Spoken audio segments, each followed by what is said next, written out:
వింటుంటేనే మనసు తరుక్కుపోతుంది. ఒక పక్కన కలకత్తాలో జరిగిన ఇన్సిడెంట్లో న్యాయం జరగడానికి దేశమంతా పోరాడుతూనే ఉన్నారు. ఈలోపే మన తెలుగు రాష్ట్రాల్లోనే మరో 3 రేప్ కేసులు ఇలాగే దారుణంగా జరిగినవి న్యూస్లో చూస్తున్నాము. అసలు ఎటుపోతుంది ఈ సొసైటీ? స్త్రీలకు భద్రత లేదు. కనీసం ఇండియా మీద ఇష్టంతో చూద్దామని వచ్చిన విదేశీ స్త్రీలకు కూడా భద్రత లేదు. అర్ధరాత్రి ఒంటరిగా తిరిగే సంగతి దేవుడెరుగు. కనీసం 10 మంది స్నేహితుల మధ్య పట్టపగలు ప్రశాంతంగా ధైర్యంగా బతకడానికి కూడా అమ్మాయిలకు అవకాశం లేదు. కనీసం దేశం పరువు పోతుంది అని చెప్పి కూడా ఎవ్వరూ ఆలోచించట్లేదు. బయట దేశం అమ్మాయిల మీద కూడా ఇలాంటి దాడులు జరిగితే మన దేశం పరువు పోతుందని కూడా ఎవరూ ఆలోచించట్లేదు. స్కూళ్ళల్లో, వర్క్ ప్లేసుల్లో, పబ్లిక్ ప్లేసుల్లో ఎక్కడుందండి భద్రత? ఇంతమంది ఎన్ని యూట్యూబ్ ఛానల్స్, ఎన్ని సోకాల్డ్ న్యూస్ ఛానల్స్ ఇవన్నీ ఇలా జరిగింది, స్త్రీకి అన్యాయం జరుగుతుందని గగ్గోలు పెడుతున్నారే, వీటిల్లో 90% ఛానల్స్ ఏదో ఒక సందర్భంలో ఏ సెలబ్రిటీగా ఉన్న అమ్మాయినో ఇలాంటిది అని వేలెత్తి చూపించే ఉంటారు. సొసైటీలో ముందుకు వెళ్దాం, ఏదో ఒక పని చేద్దాం అన్న ప్రతి ఒక్క అమ్మాయికి ఏదో ఒక రకంగా ఇబ్బందులు కలుగుతూనే ఉన్నాయి. ఆటో ఎక్కి ఆఫీస్కి వెళ్ళడానికే భయపడాలంటే ఇంక ఏం చేయాలండి? ఇంట్లో కూర్చోవడం తప్ప. ఆడపిల్లల్ని కనాలంటే ఆడపిల్లలే భయపడే స్థితికి వచ్చేసాం. కొలీగ్గా ఉన్న అమ్మాయిని, స్నేహితురాలుగా ఉన్న అమ్మాయిని అందంగా ఉందనో, తెలివిగా ఉందనో, మంచి మార్క్స్ తెచ్చుకుంటుందనో, అబ్బాయిలకి పోటీ అవుతుందనో ఆమెపై బురద చల్లేవారు తన చుట్టుపక్కల వాళ్ళే, తన బంధువులే, తన స్నేహితులే. ఇలా ప్రతి విషయంలోనూ వల్నరబిలిటీని అవకాశంగా తీసుకుని మానసికంగా వేధించే వాళ్ళు కొందరైతే, శారీరకంగా వేధించే వాళ్ళు ఇంకొందరు. ఒక అమ్మాయి విషయంలో ఏదైనా తప్పు జరిగితే తన సొంత తల్లిదండ్రులు కూడా ఆమెను గౌరవించరు. తను చేయని తప్పుకు తన ప్రాణాలే చేతులారా పోగొట్టుకున్న అమ్మాయిలు కోకొల్లరు మన సొసైటీలోనే. చాలా కంట్రీస్లో ఒక పర్సన్ గౌరవానికి భంగం కలిగేలా మాట్లాడినా, కనీసం ఇబ్బంది కలిగేలా ప్రవర్తించినా వాళ్ళకి శిక్షలు కఠినంగా ఉంటాయి.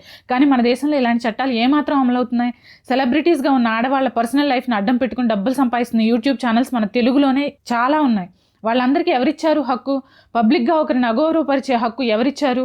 బలహీనుల పక్కన బలవంతులు నిలబడి మమ్మల్ని ఉద్ధరించక్కర్లేదు. మాకు కావాల్సింది చట్టం. అగౌరవంగా కలిగేలా మాట్లాడినా, హద్దులు దాటి ఆడవారి పర్సనల్ లైఫ్లోకి ఎవరైనా ఎంటర్ అయినా వాళ్ళకి శిక్షలు పడాల్సిందే. ప్రతి ఒక్క మనిషికి ఒక్కటే జీవితం ఉంటుంది. అది సంతోషంగా ఎవరికి నచ్చినట్టు బ్రతికే హక్కు ఉండాలి.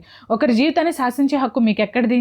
ఒక భర్తగా, స్నేహితుడిగా, తండ్రిగా, అన్నగా మీపై ప్రేమ, గౌరవం ఉండి మిమ్మల్ని, మీ నిర్ణయాల్ని అనుసరించాలి. కానీ మీరు ఇలాగే బతకండి అని నిర్ణయించే హక్కు మీకు ఎక్కడిది? అదేమంటే డ్రెస్సింగ్ గురించి, అలవాట్ల గురించి మాట్లాడతారు. నిజానికి డ్రెస్సింగ్లో స్వేచ్ఛ ఉన్న సొసైటీస్లో ఆడవారికి స్వేచ్ఛ ఉంది. ఇన్ని దారుణాలు చూడడం అక్కడ. ఎవరి పనులు వాళ్ళు చేసుకుంటారు. స్త్రీలు కూడా దేశ ప్రగతిలో భాగస్వాములు అవుతున్నారు చాలా చోట్ల. మాలా భయపడుతూ ఇళ్లలోనే కూర్చోవట్లేదు.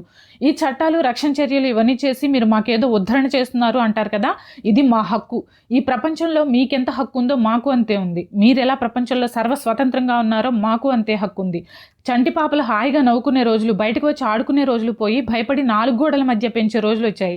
ఆడపిల్ల పుడితే పురిట్లోనే చంపేస్తున్నారు అని ఏవేవో చట్టాలు తెచ్చాం. ఇప్పుడు మాత్రం బ్రతకనిస్తున్నారా? ఇప్పుడు పురిట్లో కాకుండా పాలబుగ్గలు, బోసినవ్వల దగ్గర నుండి పండు ముసలి వయసు వచ్చేదాకా ప్రతి చోట చంపుతూనే ఉన్నారు. ఉచ్చం నీచం అనే భేదం ఆడవాళ్ళ విషయంలో ఈ సొసైటీ ఎప్పుడో మర్చిపోయింది.